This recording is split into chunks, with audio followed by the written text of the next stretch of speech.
Isso aqui é uma bomba e não é exagero. E eu pensei muito antes de fazer esse vídeo para dizer isto aqui para vocês. Eu pesquisei, eu chequei, mais até do que eu sempre faço porque eu não queria e eu não quero e não vou exagerar em nada. Mas é a verdade, é uma bomba e eu vou provar nesse vídeo. As punições de Donald Trump, elas podem paralisar o STF. Adelton, como assim? É isso mesmo, as punições do Trump, elas podem parar o tribunal.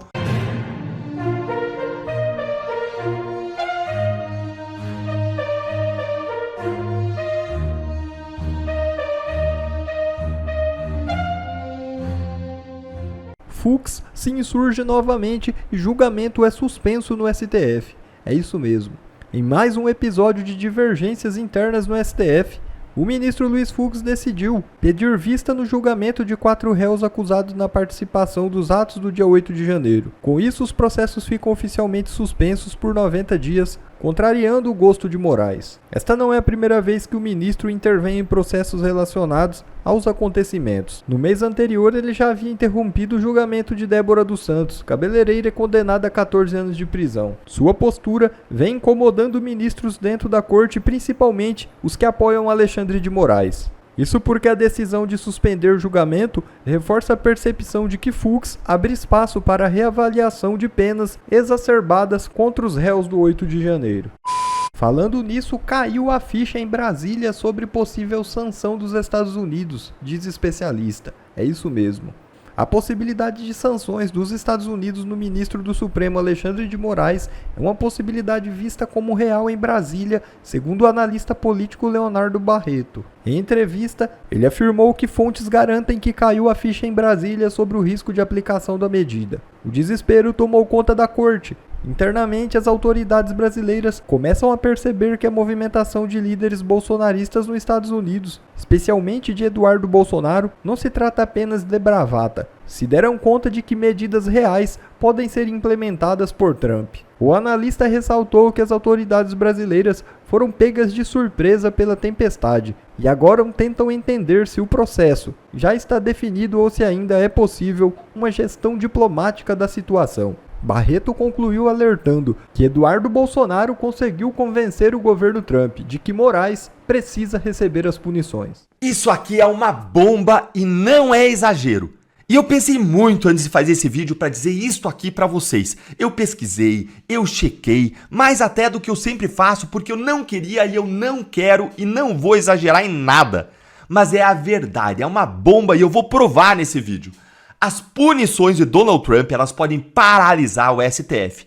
Adelton, como assim? É isso mesmo, as punições do Trump, elas podem parar o tribunal. Os ministros não vão poder nem usar e-mail. E isso aqui traz a seguinte pergunta: o STF sobreviverá a Donald Trump? Ah, Adelton, você tá exagerando, então me dá uma chance de te provar que não. Fica aqui comigo que eu vou te mostrar e nós vamos encerrar esse vídeo ainda com direito a uma piadinha espontânea feita por um ministro. E eu te garanto que o seu sábado vai ficar 1000 vezes melhor com o que eu vou te mostrar agora. Eu te prometo que isso aqui vai ser uma das melhores coisas que você verá por muito tempo. Nesse nosso encontro com justiça, então, eu vou te mostrar 2 coisas. Primeiro, eu vou te mostrar o que aconteceu com o TPI, o Tribunal Penal Internacional, depois que o Trump sancionou o procurador-chefe do TPI. E em segundo lugar, eu vou te mostrar o Gilmar Mendes, bravateiro, fazendo o que só pode ser uma piadinha pra gente. Bora então pro primeiro ponto com essa matéria aqui eletrizante da Associated Press, que é uma das maiores agências de notícias do mundo, que saiu em inglês e eu traduzi aqui para português para vocês. As sanções de Trump ao promotor do TPI interromperam o trabalho do tribunal. Opa, como assim?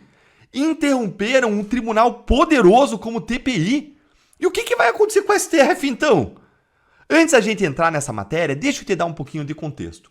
O TPI é o Tribunal Penal Internacional. Ele fica em Haia, na Holanda, e ele foi criado pelo Estatuto de Roma. O TPI ele tem o poder para investigar e julgar indivíduos acusados de genocídio, crimes contra a humanidade, crimes de guerra, crime de agressão, onde quer que aconteçam esses crimes no mundo. Isso aqui é importante de entender. O TPI ele julga apenas pessoas, não países. Então ele julga, por exemplo, ditadores, generais, presidentes, líderes, autoridades mundiais que são acusadas desses crimes bárbaros. Bora agora então aí para a notícia. Acompanhe aí comigo. O promotor-chefe do Tribunal Penal Internacional perdeu o acesso ao seu e-mail e suas contas bancárias foram congeladas. Os funcionários americanos do tribunal sediado em Haia foram informados de que, se viajarem para os Estados Unidos, correm o risco de serem presos. Meu caneco! Olha como que a matéria já começa. O promotor-chefe perdeu acesso até o e-mail, porque nem as empresas de e-mail querem contato com ele. E quem trabalha com ele, que são os funcionários americanos do tribunal, estão correndo o risco de serem presos se forem para os Estados Unidos. Ou seja, imagine só todo mundo que trabalha no STF correndo o mesmo risco se os ministros forem punidos. Se você já está ficando impressionado ou então talvez animado com isso aqui, senta o dedo no like com força e vem comigo que o seu assombro só vai fazer aumentar. Olha aí a matéria. Algumas organizações não governamentais pararam de trabalhar com o TPI e os líderes de uma delas nem sequer respondem aos e-mails dos funcionários do tribunal. Esses são apenas alguns dos obstáculos enfrentados pela equipe do tribunal desde que o presidente dos Estados Unidos, o Donald Trump, impôs sanções ao promotor-chefe, o Karim Khan, em fevereiro, de acordo com entrevistas com autoridades atuais e antigas do TPI, advogados internacionais e defensores dos direitos humanos. Ficou todo mundo, então, gente, apavorado, com medo até de trocar e-mails com a pessoa punida por Trump. Mas por que o Trump sancionou, puniu o TPI, Deltan? Gente, os Estados Unidos sequer são signatários do Estatuto de Roma e, portanto, eles não estão sob a jurisdição do tribunal. Mas o Trump fez isso depois que um painel de juízes do TPI emitiu mandados de prisão contra o primeiro-ministro de Israel, o Benjamin Netanyahu. Isso por conta da acusação contra o Netanyahu de crimes de guerra lá na faixa de Gaza. O Trump considerou isso uma afronta aos interesses dos Estados Unidos, que são o maior aliado de Israel. Agora vejam comigo como que as sanções de Trump ao TPI foram brutais a ponto de paralisar o trabalho do tribunal inteiro. Olha aí a matéria. A ordem de fevereiro proíbe o Khan e os outros não americanos entre os 900 funcionários do TPI de entrar nos Estados Unidos, país que não é membro do tribunal. Gente, então a ordem não proibiu só o promotor-chefe punido, proibiu os 900 funcionários do TPI de entrar nos Estados Unidos. Segue aí, ó. Também ameaça qualquer pessoa, instituição ou empresa com multas e pena de prisão, caso forneça a Khan, que é o promotor-chefe, apoio financeiro, material ou tecnológico. Fornecer um software lá para o TPI, um software para rodar no tribunal não pode. Se oferecer, corre risco de prisão e pena de multa. As sanções estão dificultando o trabalho em uma ampla gama de investigações, não apenas aquelas sobre os líderes de Israel. Gente, se as sanções dos Estados Unidos estão paralisando o TPI, que é um dos tribunais de maior poder e influência global, o que será que isso não vai fazer com o STF? Quem que é o STF na fila do pão perto do TPI, que recentemente condenou até o presidente russo Vladimir Putin por genocídio em razão do sequestro lá das crianças ucranianas? O TPI ele pune os piores ditadores e assassinos do mundo inteiro, gente poderosa e influente. O TPI é apoiado ainda por dezenas de países do mundo formalmente, que assinaram o Estatuto de Roma e apoiam a criação e o funcionamento do tribunal. E se isso está acontecendo com o TPI, o que vai acontecer com o STF? O STF vai resistir? Gente, olha o que as sanções estão fazendo. Olha o poder que os Estados Unidos têm. Isso aqui é simplesmente surreal. Olha a matéria. Um dos motivos pelos quais o tribunal tem sido prejudicado é a sua forte dependência de empreiteiros e de organizações não governamentais. Essas empresas e grupos reduziram o trabalho em nome do tribunal por medo de serem alvo das autoridades americanas, de acordo com os funcionários atuais e antigos do TPI. Olha aí! A Microsoft, por exemplo, cancelou o endereço de e-mail de Khan, forçando o promotor a migrar para o Proton Mail, um provedor de e-mail suíço, disseram funcionários do TPI. Suas contas bancárias em seu país de origem, o país de origem dele, o país que tinha que proteger ele, suas contas bancárias do país de origem, o Reino Unido, foram bloqueadas. Ou seja, a pessoa punida, ela se torna praticamente um pária, uma leprosa. Ninguém quer ter contato com ela porque ninguém quer ser o próximo a ser punido. É o instinto de sobrevivência do ser humano falando mais alto. E olha aqui o efeito cascata das sanções. Funcionários de uma ONG que desempenham um papel fundamental nos esforços do tribunal para reunir evidências e encontrar testemunhas disseram que o grupo transferiu o dinheiro de contas bancárias dos Estados Unidos porque temem que ele possa ser confiscado pelo governo Trump. Altos executivos de duas outras organizações de direitos humanos sediadas nos Estados Unidos informaram à AP, Associated Press, esse órgão de informação jornalístico, que os seus grupos pararam de colaborar com o TPI. Um funcionário sênior de uma delas disse à Associated Press, a AP, que os funcionários pararam de responder e-mails de funcionários do tribunal por medo de desencadear uma reação do governo Trump. Então veja, não é nem que responde o e-mail dizendo que não pode colaborar. Pararam de responder os e-mails. Olha o tamanho do medo. E agora o ponto mais crítico da matéria. Os envolvidos, eles temem que o TPI não consiga sobreviver ao governo Trump. Olha aí. O efeito cumulativo de tais ações levou os funcionários do TPI a se perguntarem abertamente se a organização vai conseguir sobreviver ao governo Trump, de acordo com autoridades do TPI que falaram sob condição de anonimato por medo de represálias. Um deles questionou se o tribunal sobreviveria aos próximos 4 anos. Sim, é isso mesmo que você ouviu. Se o TPI não consegue resistir às sanções, o STF resistirá. Eles ficavam fazendo ali no STF piadinha com as punições do Trump.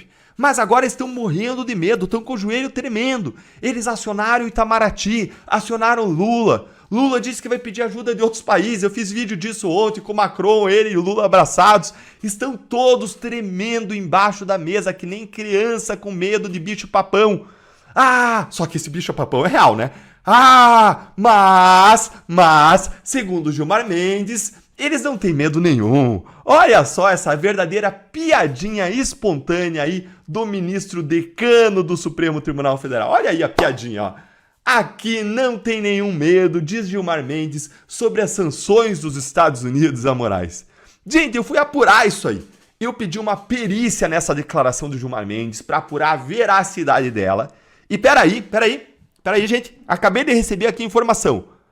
Oi, gente. Peraí. Entendi, sim. Você consegue me mandar aí? Consegue? Boa, excelente, ó. Obrigado, pessoal. Gente, olha só, acabei de receber a informação aqui. Os peritos estão na linha aqui comigo, ó. E eles classificaram a declaração do Gilmar Mendes na mesma categoria de uma outra declaração que você vai ver aí na tela. Olha aí, presta atenção.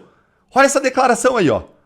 Senhores pais, amanhã não vai ter aula, porque pode ser feriado. Assinado Tia Paulinha. É verdade esse bilhete? Então, gente, é isso aí. Os ministros, eles não estão com medo. É verdade esse bilhete. O comentário eu vou deixar com vocês. As sanções do Trump são ou não são para botar medo em qualquer um? E o que você acha aí da declaração do ministro Gilmar? Eu vou deixar aqui uma enquete aí para você responder para mim nos comentários o que você acha sobre a declaração do Gilmar Mendes. O STF quer prender Eduardo Bolsonaro, que voltou para a mira do tribunal. Mas calma, que quem pode se dar mal nessa história toda são os ministros do próprio tribunal. Então, gente, finjam surpresa, porque os ministros do STF estão cheios de ódio contra Eduardo Bolsonaro. E o STF voltou a ameaçá-lo com prisão. Quem diria, hein? Quem diria que o Tribunal do Amor, o Tribunal da Democracia, está na verdade cheio de ódio do coração, cheio de desejo, de retaliação, de vingança? Olha, não demorou nenhuma semana, uma semaninha, desde que o secretário de Estado americano Marco Rubio confirmou sim que existe uma grande chance de punições serem aplicadas contra o Moraes, e os ministros do STF já estão dando aí seus ataques de pelanca para cima de Eduardo Bolsonaro, que voltou a entrar na mira do tribunal. Nesse nosso encontro com justiça, eu vou te mostrar 3 coisas. Primeiro, como os ministros já foram para a imprensa dizer que Eduardo Bolsonaro é seu novo alvo preferencial. Segundo, como a aliança PT-STF, governo Lula-STF, já deu o primeiro passo para viabilizar a prisão do Eduardo. E em terceiro lugar, como que o feitiço pode virar contra o feiticeiro e o STF pode acabar se dando mal nessa história toda. E vamos fechar com um concurso de apelido em que eu quero muito a sua participação, então fica até o fim. E bora direto para o primeiro ponto com essa coluna aqui que saiu no jornal O Globo, uma coluna da Bela Megali que diz no seu título: Eduardo Bolsonaro entra na mira do STF após a ameaça dos Estados Unidos contra Moraes. Aspas, molecagem. É assim que estão chamando o que o Eduardo Bolsonaro tá fazendo lá dentro do STF. Molecagem. Gente, será que o STF sentiu? Será que os ministros sentiram? Será? Ué, ministros, eu achei que vocês não tivessem com nenhum medinho aí. Que o Moraes não tivesse nem aí para sanções. Não foi o Gilmar Mendes que disse ontem que não tem nenhum medinho por lá, hein? Que choradeira é essa, hein? Se forem chorar, por favor, mandem um áudio. Pelo menos assim a gente descobre quem é que tá passando tantos offs pra imprensa. Quem tá tão desesperado que não para de falar pelos cotovelos da imprensa. Mas, se eu fosse apostar, eu diria que são os ministros cujos nomes começam com A de Alex e G de Gil. Mas, é claro, eu não vou citar nomes aqui. E bora lá pra matéria, porque vale a pena conferir isso aqui, ó. Nos bastidores, os magistrados elevaram o tom sobre o filho de Jair Bolsonaro, descrevendo a saga do deputado contra Moraes como molecagem e traição ao Brasil, ao defender que um país estrangeiro interfira na própria nação. Nananina não, ministros, nada disso. Não é nem traição ao Brasil, nem molecagem, nem defesa de que um país estrangeiro interfira na próxima nação, na própria nação, no Brasil, não tem nada disso. Porque Alexandre de Moraes não é a nação brasileira. Alexandre de Moraes não é a soberania. Alexandre de Moraes não é a democracia. O Brasil não é uma monarquia absolutista. Alexandre de Moraes não é imperador do Brasil. Vocês não são o Estado democrático de direito. Que absurdo que a gente tem que ficar lembrando os ministros do STF, todos com mais de 50 anos de idade nas costas de tudo isso. Que exaustivo, gente, é cansativo isso. Ver vocês aí no STF o tempo inteiro se achando a própria democracia brasileira personificada. Sabe o que é molecagem e traição com o Brasil? Eu vou contar pra vocês, ministros. Molecagem e traição ao Brasil é abusar do poder que a Constituição deu pra vocês para acabar com a Lava Jato, para legalizar a corrupção no Brasil e para livrar a cara de todos os maiores corruptos da história. Isso sim é traição ao Brasil. Molecagem e traição ao Brasil é abusar do poder para silenciar, para amordaçar, para calar, censurar brasileiros, banir pessoas das redes sociais, prender, bloquear contas, condenar 14, 17 anos de prisão os réus do 8 de janeiro. Isso é traição e molecagem. Agora, você que tá aqui, ó, se segura aí para você não rir disso aqui, ó. Se segura aí, ó. Os ministros destacam que no Brasil a normalidade institucional está posta e apontam que os Estados Unidos como local onde há riscos. Então tá, né? O Brasil é o lugar da democracia, Estados Unidos que é o berço da democracia. Não, lá não, né? Olha aí, ó. Entre os fatos citados está o caso da juíza do condado de Milwaukee, que chegou a ser presa no mês passado pelo FBI, acusada de obstruir agentes de imigração e de ajudar um cidadão mexicano a escapar da deportação. O episódio mostrou uma escalada da disputa do governo Trump e sua investida contra imigrantes e contra o judiciário. O STF está desesperado por uma narrativa, desesperado para emplacar uma narrativa, pode falar uma besteira dessa aí. O Enio Viterbo, gente, ele deu a resposta perfeita no X para essa mentira sem vergonha de que o Brasil é a normalidade institucional, é onde ele está posta. Dá uma olhadinha aí no tweet do Enio, ó. Nós não temos um inquérito secreto há 6 anos que os investigados não têm acesso, qualquer um pode ser incluído, não tem objeto claro e a PGR é figurante. Isso aí é a nossa normalidade institucional. E aqui então que tem, né, normalidade, né, ministros? Vai ensinar isso então agora para a democracia mais consolidada no mundo, né, STF? O STF a gente quer apontar aí e achar algum cisco no olho dos Estados Unidos quando tem um tronco, uma floresta inteira no seu próprio olho. E aí, olha a ameaça que eles fizeram. Dá uma olhadinha aqui comigo, ó. Questionado se Eduardo Bolsonaro sofrerá punições por parte do STF devido às ações que protagoniza nos Estados Unidos contra Moraes, os magistrados afirmaram que hoje não há medidas no cenário, mas que isso pode mudar. Gente, que inacreditável uma ameaça velada dessa! E mais, ninguém acredita nisso, ministros. Por favor, respeite a nossa inteligência. Se Eduardo Bolsonaro voltar agora para o Brasil, todo mundo sabe que vocês vão dar um jeito de prender ele. Aliás, isso jamais poderia acontecer, né? Se a gente tivesse normalidade institucional, um Estado de direito, O ministro pode até ficar com raiva de quem for, mas não pode sair prendendo quem ele quiser. Agora, no Brasil, se o ministro ficar com raiva, isso é a sentença de morte da pessoa. É só olhar o que aconteceu com a família Mantovani, que ousou discutir com Moraes em Roma. É só olhar o que está acontecendo com o Bolsonaro. É só olhar o que aconteceu nessa semana com Aldo Rebelo, uma testemunha que foi ameaçada de prisão por Moraes simplesmente porque deu seu testemunho sem aderir à narrativa oficial do STF sobre o golpe. É só olhar, todos os procuradores, juízes estão morrendo de medo e não dão entrevista. E aqui eu vou para o segundo ponto nosso, que é a aliança PT-STF, governo Lula-STF, e como já se movimentou para dar o primeiro passo para prender Eduardo. Olha aí o que saiu na coluna do militante de redação Jamil Chad do UOL. Olha aí.